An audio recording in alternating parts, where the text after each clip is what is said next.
Poor air quality in your home can result in worsening of asthma or allergies or any other respiratory problems you may have. The question is, how can you improve the air quality at your home?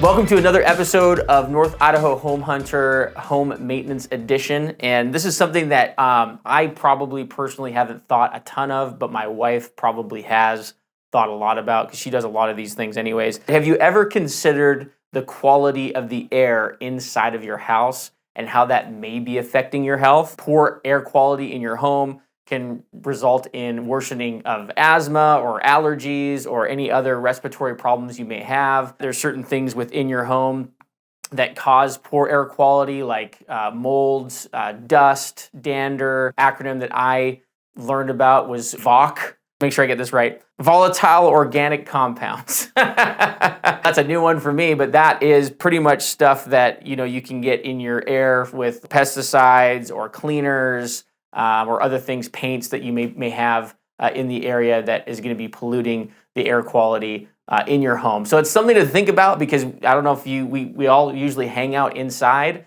and so especially in the wintertime here in North Idaho. And so it's something to actually consider. The question is, how can you improve the air quality at your home? Cleaning regularly. This is something that my wife is an expert at. So not having a bunch of clutter around the home, and definitely cleaning, dusting, vacuuming, making sure that your linens are washed, making sure that your the couches that you sit on, those things are cleaned regularly. You can actually buy little cleaners for that. My wife has a little handheld cleaner that you can clean your furniture regularly. You clean drapes, all those different types of things. So keeping a clean home can help with the air quality in your house. Another thing that you can do to make sure that you are having a good air quality in your home is making sure that everything's being ventilated. So you actually have fresh air coming into your home on a regular basis. There's a lot of different ways you can do that. In North Idaho, it's kind of hard. If it's really cold outside, you don't want to be opening up your doors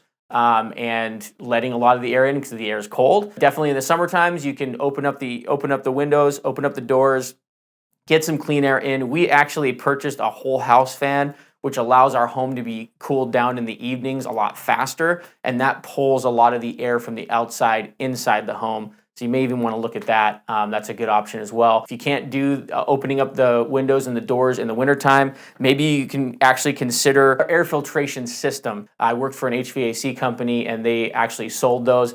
They are a little bit more on the spendy side. But if you're worried about the air quality and maybe you do have some of these problems like allergies and asthma and different respiratory issues, it may be a good investment for you to make sure that air is continuing to be scrubbed. You can actually buy them and put them on your furnace. You can also have ones that just kind of sit in the room and circulate the air through. Also changing the filters, which we did a video on this, changing the filters to your furnace and air conditioning unit is a big thing as well. You want to make sure that you change those out, especially when you look up there and you see that there's a ton of dust and dirt up there. That's probably a good sign that you want to change that thing out. Sometimes your filters can be in the home. Other times they're connected to your furnace. It's always good to consult a professional, though, if you're looking and trying to figure out how to do that. There is a lot of stuff like we went through that you can do yourself without having to hire a professional that you can just do. You can clean a little bit more. You can declutter. All of that type of stuff really, really helps, especially if you have pets. We have pets. We've got 2 dogs, and the stuff that dogs track into the house, we probably don't even want to know half the stuff that they bring into the home. Those are a few tips that you can do to improve the air quality inside of your home. If you have any other questions about that, we'd love to get you connected in the right area. A great place, again, to start would be an HVAC professional that would be able to walk you through some of those air purification processes. If you're prone to those things or you find yourself developing some of those problems, it's probably good to start taking it seriously because we want you guys to be healthy. Thanks for joining us for this episode. We'll see you on the next one.